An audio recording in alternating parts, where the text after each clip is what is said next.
बाबा देवादिदेव महादेव भगवान शिव, ओगड़दानी त्रिकालदर्शी कैलाशी विनाशी भगवान शंकर की पवित्र कथा कह रही है। शिव महापुराण की कथा वर्णन है। नारद जी ने रुद्राक्ष की माला का भी त्याग किया था। रुद्राक्ष की माला नंदी ने ले ली थी। शिव जी को लग गया था कि नारद गलत करे हैं। ना कभी बेलपत्र का अपमान हो, ना कभी रुद्राक्ष का अपमान हो, ना किसी शिव भक्त का अपमान। जिंदगी में कभी ना शिव की निंदा सुनी है, ना शिव भक्त की निंदा सुनी।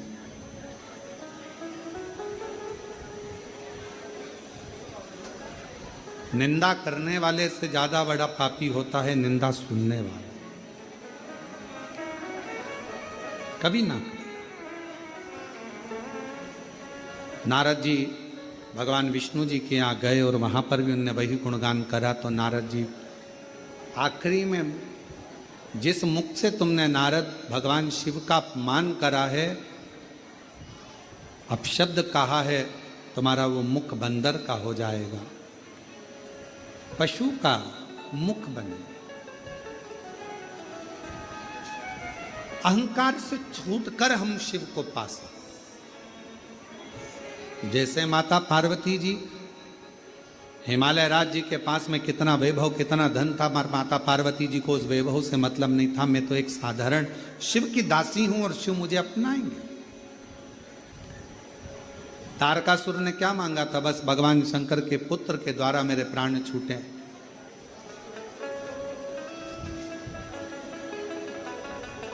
तारकासुर के 3 बेटे तारकाक्ष, विदुम्माली, कमलाक्ष की, जिनको भगवान पशुपति नाथ बनकर मुक्ति दे देते। जो अभिमान से छूटा, शिव ने उसको अपनाया। भगवान शंकर ने उसको स्वीकार किया। 12 ज्योतिर्लिंग का स्मरण कराया गया, जिसमें प्रथम में भगवान श्री सोमनाथ जी का वर्णन किया गया, जो चंद्र के काया के रोग से मुक्त कर देते हैं। और द्वितीय में भगवान श्री मल्लिकार्जुन का वर्णन किया गया, जो भगवान श्री शिवानंद कार्तिकेय को दर्शन देने के लिए भगवान शंकर पार्वती दोनों ही मेरे शिव पार्वती जाते हैं। तीसरा महाकाल बाबा का वर्णन किया गया, दूषण नाम के राक्षस का संहार किया गया। विंध्य नामक पर्वत को दर्शन देने के लिए ओमकारेश्वर बन गए। नर नारायण को दर्शन देने के लिए केदारेश्वर बन गए। कुंभकर्ण के बेटे भीम का संहार करने के लिए भगवान शिव भीमा शंकर बन जाते। मनु शत्रुपा का दर्शन देने के लिए भगवान शिव काशी विश्वनाथ बन जाते हैं। और गौतम बाबा को गौ हत्या के दोष से मुक्त करने के लिए त्र्यंबकेश्वर नाथ बन जाते हैं। स्वयं त्र्यंबकनाथ बन गए। अगला वर्णन आया है, लंकापति रावण के लिए स्वयं वेद्यनाथ बन गए। और रावण, लंका अधिपति रावण भगवान शंकर को जल चढ़ाने के लिए नित्य जाया करता था। कहते हैं कि एक लंकापति रावण भी ऐसा है कि कावड़ियों की गिनती में कावड़ का जल भरने वालों में माना जाता है। भगवान परशुराम जी को भी कावड़े के रूप में, कावड़ का जल चढ़ाने वाले के रूप में भगवान शिव को, स्वयं भगवान नारायण का अवतार हैं भगवान परशुराम जी, और भगवान शिव जी का अभिषेक करते हैं कावड़ का जल चढ़ा। वर्णन आता है भगवान श्री वैद्यनाथ जी के रूप में विराजित हुए। फिर वर्णन आया श्री नागेश्वर, दारुक नाम के राक्षस का संहार कर कर भगवान नागेश्वर के रूप में विराजमान हुए। राम जी ने स्थापना करी तो रामेश्वर हो गए। और भगवान सुधर्म नाम के ब्राह्मण की धर्म पत्नी भूष्मा के बेटे को जीवित कर देते हैं तो कृष्णेश्वर महादेव हो जाते। कृष्णेश्वर बाबा के ये 12 ज्योतिर्लिंग का क्रम चंचुला देवी श्रवण करती हैं, बिंदु प्रेत योनि से छूट जाते हैं। भगवान शिव जी कहते हैं, तुम रुका जी, ये पवित्र पावन शिव महापुराण की कथा जहां पर होगी, जिस पंडाल में, जिस भूमि पर होगी, वहां पर मैं 7 दिवसीय 5 दिवसीय कथा में विराजमान रहूंगा। सुनो तुम रुका जी, हृदय से जो ये पवित्र पावन शिव महापुराण की साक्षी में बैठकर शिव महापुराण की कथा को श्रवण करेगा, जो कामना लेकर आएगा भगवान शिव कहते हैं उसकी कामना में पूर्ण करूंगा, उसकी झोली खुशियों से भरेगी। ऐसी पवित्र पावन सीहोर से 11 किलोमीटर दूर कुबेरेश्वर बाबा के धाम आप और हम कावड़िया बनकर बम बम बोले बोलकर यहाँ आएंगे, जल चढ़ाएंगे। जो लोग जल चढ़ा भी दिए हैं तो भी प्रदोष की कावड़ का दर्शन करने के लिए सीहोर जरूर पधारें और बाबा की उस कावड़ का लाभ लें, दर्शन करें, आनंदित हों और अपने जीवन को सार्थक करें। मेरा कुबेरेश्वर बाबा कुबेर भंडारी आप सबकी झोलियां खुशियों से भरे भाव रखते हुए कथा को विराम की ओर चलते हैं। और महादेव नमन चरणों में स्वीकार कीजिए, सबका किया है मेरा भी उद्धार कीजिए, उद्धार कीजिए। हे त्रिपुंडधारी, हे त्रिशूलधारी, हार हार महादेव, हार हार महादेव, हार हार महादेव। यजमान परिवार से विद्वान भी है, ब्राह्मण भी है, पढ़ा लिखा भी है, विद्वत्ता भी है, उसके अंदर सब कुछ है। भगवान का भजन भी करता था बाल्यावस्था में। ऐसा नहीं कि बाल्यावस्था में भगवान का भजन नहीं करा। अजामिल ने उठाओ, श्रीमद् भागवत में वर्णन आता है। श्रीमद् भागवत कथा कहती है कि अजामिल बचपन से शिव भगवान की, राम की, कृष्ण की, नारायण की भक्ति करता। नारायण का भजन करते करते करते करते करते करते समय बीत गया, समय बीत गया और जवानी अवस्था आ गई। और युवानी अवस्था में अजामिल मंदिर जा रहा था। जाते जाते सामने एक वेश्या ने नया मकान बनाया था, बहुत सुंदर भवन।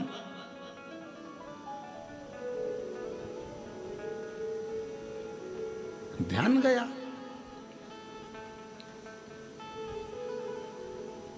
अब दिक्कत इस बात की है, अगर अजामिल स्त्री होता तो बात दूसरी थी कि ध्यान भटक जाए।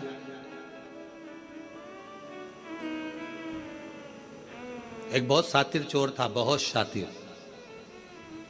उसको पकड़ना बहुत कठिन था, बहुत कठिन।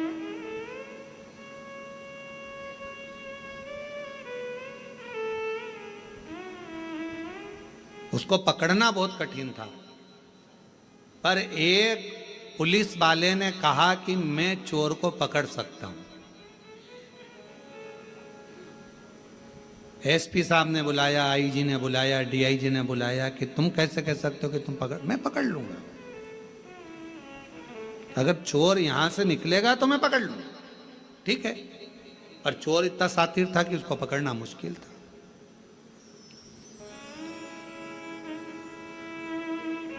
अब वो चोर ने अपने तन को ढक लिया और चोर ने तन को ढक कर बुर्खा पहन लिया, चला। और चोर ने बड़ा सुंदर रूप धरकर, कपड़े बदलकर, स्त्री के कपड़े पहनकर चोर जा रहा था। और चोर जाते जाते जाते जाते आगे निकला। उसको कोई नहीं पहचान पाया, पर पुलिस वाले ने उसको पहचान। जिसने शर्त लगाई थी कि मैं पहचान सकता हूं, मैं बता सकता हूं, उसने पहचान और पहचाना, पकड़ा, ले गए थाने में। उसको देखा तो वही चोर था। एसपी साहब ने पूछा कि कोई नहीं पहचाना, तुम कैसे पहचाना कि ये पुरुष नहीं स्त्री है, स्त्री नहीं पुरुष है, तुम कैसे पहचाने? उस पुलिस वाले ने कहा, साहब ये सुनार की दुकान के सामने से जा रहा था। बाजू में कपड़े की भी दुकान थी, बहुत सुंदर साड़ियों की, सूट की दुकान थी। उसके पास में ही ब्यूटी पार्लर भी था। उसी के आगे आर्टिफिशियल ज्वेलरी की दुकान भी थी। फिर उसी के पास में चूड़ियों की दुकान भी थी। जैसे कोरबा में है, सब दुकानें लाइन से थी और 4 दुकान एक जैसी लाइन से थी, सारी स्त्रियों की थी। ये वहीं से निकल रहा था। अगर ये लेडीज होता तो पलट कर जरूर देखता, पर ये एक भी दुकान पर घूर कर नहीं देखा, पकड़ाई में आ गया कि ये स्त्री नहीं, ये औरत है ही नहीं, ये स्त्री है। मंत्र जाप करने वाला और वो अजामिल निकल कर जा रहा है और अजामिल का ध्यान चले गया एक वेश्या ने जो भवन बनाया उसकी ओर। बड़ा सुंदर भवन था।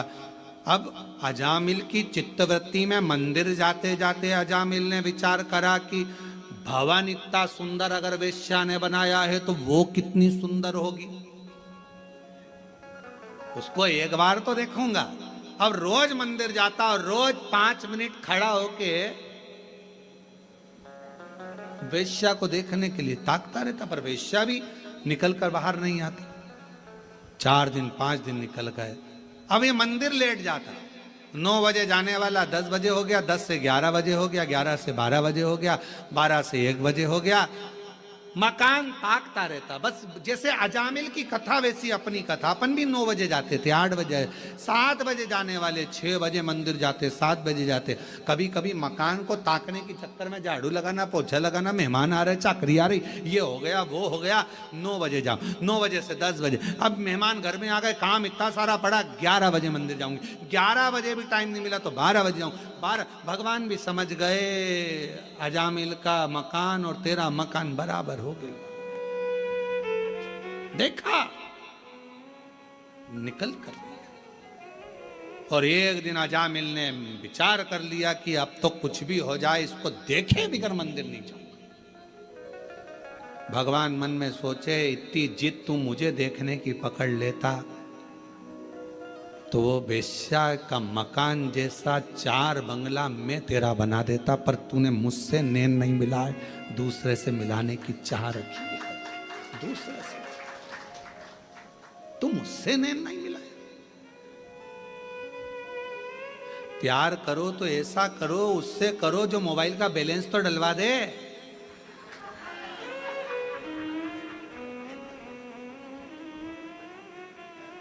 जरा से चाउमीन के चक्कर में दूसरे की गाड़ी सुधरने के लिए आई, डीजल भी उसकी गाड़ी का नहीं था, गाड़ी भी उसकी नहीं थी, और मेरे सनातन धर्म की बेटियां लव जिहाद का शिकार हो जाती हैं। जरा सा दे, अरे प्यार उससे करो जो बैलेंस तो डलवा दे, मालूम पड़े वो तुम्हें भी बर्बाद कर दे और तुम्हारे खानदान को भी बर्बाद कर दे। ऐसा लड़का नहीं चाहिए। ऐसा लव किस काम का जिसके तुम शिकार हो जाओ। क्या करना है ऐसा लव कर कर, प्यार कर कर। जाऊं भगवान के मंदिर अब जब ही जाऊंगा जब उस वेश्या को देख लूंगा।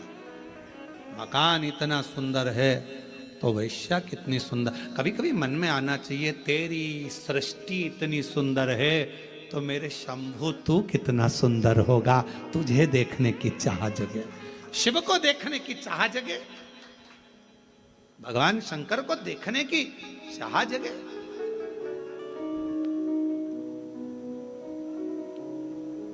कई लोगों के मन में प्रश्न आता है, शर्मा जी, कई लोगों के मन में रहता है, आखिर ये बात क्या है कि इतनी भीड़ कथा में आ जाती है कि ट्रैफिक जाम हो जाता है, रोडें जाम हो जाती हैं। आखिर ये शिव पुराण में ऐसा क्या है? महाराज तो कई लोग तो देखने के लिए आते कि महाराज आखिर है क्या। अब उनको बताना पड़ता है महाराज के सिर पे सींग नहीं है, ना महाराज कथा करता है, कथा तो स्वयं देव अधिदेव महादेव करता है। और कथा सुनने वाले भी तुम नहीं हो, कथा सुनने वाला भी शिव है, और कथा करवाने वाले यजमान नहीं, स्वयं शंकर और पार्वती का रूप है। सामर्थ्यता किसी की नहीं, आप और हम कुछ भी नहीं। उसने जिद पकड़ ली, वेश्या को देखूंगा। 4 दिन हो गए वेश्या नहीं निकली, 5 दिन हो गए मंदिर छूट गया वेश्या के चक्कर में।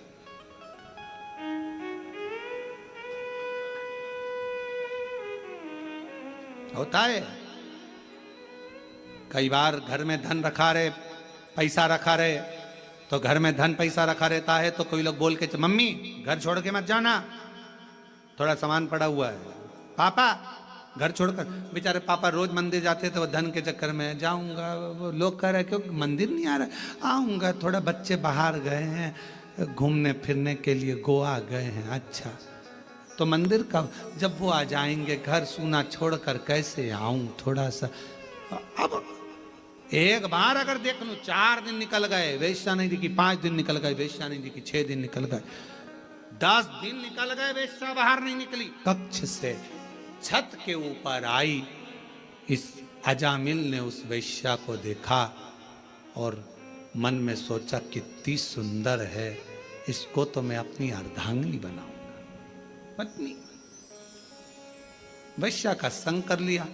अब मंदिर नहीं जाता, अब तो वेश्या हमेशा फूल लेके मंदिर जाता, तब फूल लेके वेश्या।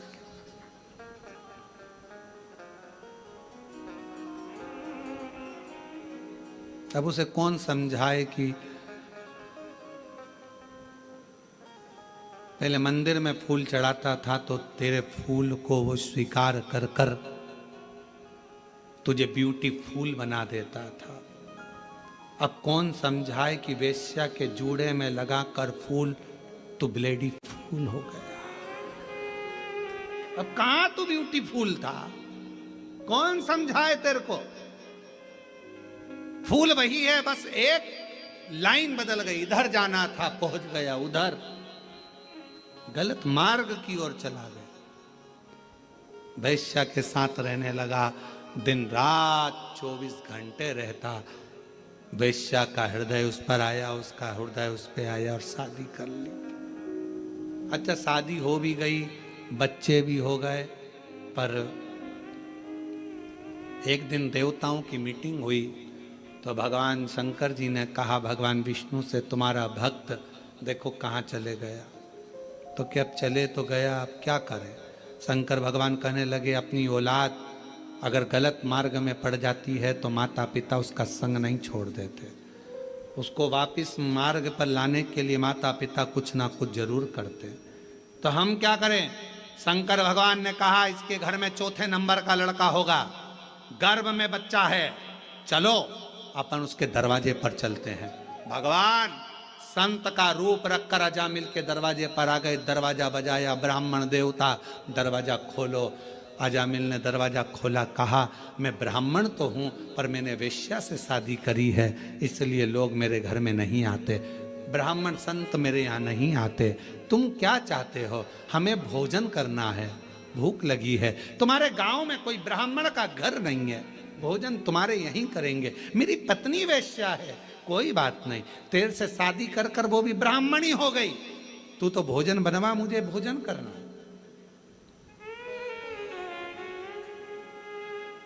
अजामिल कहने लगे भोजन तो करा दूंगा, मना नहीं है, पर दक्षिणा नहीं दूंगा 1 रुपया भी। शंकर भगवान मुस्कुराकर भगवान विष्णु की ओर देखकर बोले दक्षिणा की चाह तो हमको है ही नहीं, और दक्षिणा रखने के लिए हमारे पास जेब भी नहीं है, हम तो कर्पूर गौरम कर्णावतारम संसार सारम, हमें नहीं चाहिए। फिर सोच लो दक्षिणा नहीं दूंगा, हाँ मत देना, चल भोजन करा। अजामिल ने अंदर पत्नी को आवाज लगाई भोजन बनाओ, ब्राह्मण संत आए भोजन करेंगे। संत भोजन करे, जैसे ही भोजन कर लिया, भोजन करते से उठ के पेट पे हाथ फेर के शंकर भगवान बोले अब दक्षिणा दो। इतने में अजामिल बोले मैंने पहले ही किया था, मैं दक्षिणा नहीं दूंगा। शंकर भगवान मन में संत के वेश में बोले भैया दक्षिणा बिना तो भोजन लगेगा नहीं, भोजन हम बिना दक्षिणा के तो जाएंगे ही नहीं, क्या दक्षिणा चाहिए। शंकर भगवान मुस्कुरा कर बोले तेरी पत्नी के गर्भ में बच्चा है, दक्षिणा में बस हमें इतना सा चाहिए कि बच्चा जन्म लेना, इसका तू नाम जो रखेगा नाम नारायण रख देना, और कुछ भी दक्षिणा में नहीं चाहिए, केवल नाम नारायण रख दे और कुछ नहीं चाहिए। अजामिल हंसकर बोला इतनी सी दक्षिणा ठीक है, नाम रखता कुछ भी रखता, नारायण रख दूंगा, नारायण नाम रख दिया। देखो भगवान को बदलना होता है तो कैसे बदलता है, नारायण नाम रख दिया। नारायण बड़े हो गए, समय आ गया बड़े, और जब नारायण बड़े हो गए समय आया, अजामिल बूढ़ा हो गया, यम के दूत दिखने लगे, अंतिम अवस्था आ गई। देखकर दूतों को घबराने लगा। बेटे से प्रेम बहुत था तो आवाज लगाने लगा, बेटा नारायण, बेटा नारायण, बेटा नारायण, जल्दी आ। नारायण नारायण नारायण नारायण पुकारने लगा। जैसे ही पुकारा, बेटा नारायण तो नहीं आया, पर वो विष्णु भगवान नारायण जरूर आ गए और उसका उद्धार कर कर चले, उद्धार कर कर चले। भगवान अगर कृपा करता है तो कैसे? हमारे पूर्व का प्रारब्ध, हमारे पूर्व का कर्म हमको परमात्मा के करीब में लेकर जाता है। याद रखना, ईश्वर का संग मिल रहा है, कथा मिल रही है, मंदिर जा रहे हो, मंदिर में एक लोटा जल चढ़ा रहे हो, समझ लेना हमारे पूर्व का कर्म अच्छा था, भगवान के करीब में पहुंच गए। धन, सत्ता, सिंहासन, मकान, दुकान, प्रॉपर्टी, प्लॉट, सब कुछ, ये सारा और भी ईश्वर का संग और सत्संग, ये पूर्व के प्रारब्ध से ही मिलता है, पूर्व के प्रारब्ध।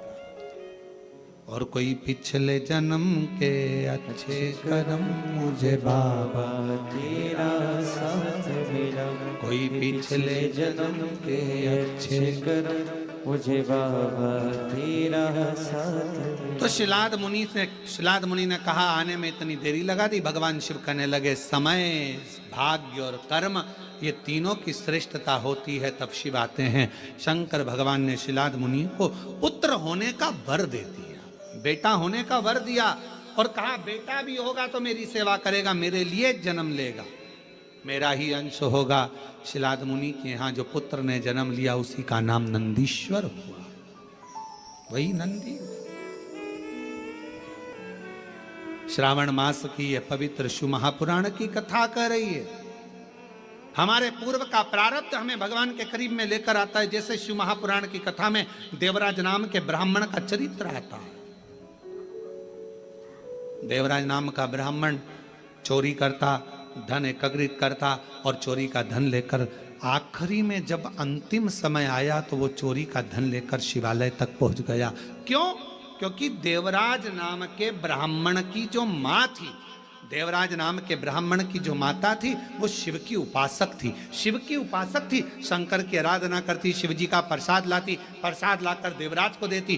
प्रसाद की मूलता शंकर भगवान पर चढ़े हुए जल की मूलता, शंकर भगवान पे चढ़ी बेलपत्र की मूलता, शंकर भगवान को लगाए गए भोग प्रसाद की मूलता